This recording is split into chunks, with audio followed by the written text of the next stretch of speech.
पञ्चाननाब्जभव षण्मुखवासवाद्याः त्रैविक्रमादिचरितं विबुधास्तु वन्ति भाषापतिः पठति वासुरशुद्धिमारात्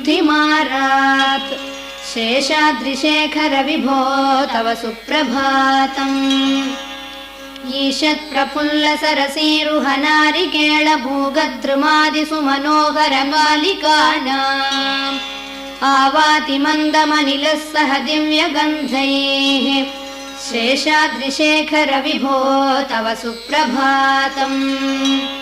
उन्मील्य नेत्रयुगमुत्तम पञ्चरस्ताः पात्रावशिष्टकदलीफलपायसानि भक्त्वा सलीलमदकेलिशुका पठन्ति शेषाद्रिशेखर विभो तव सुप्रभातम्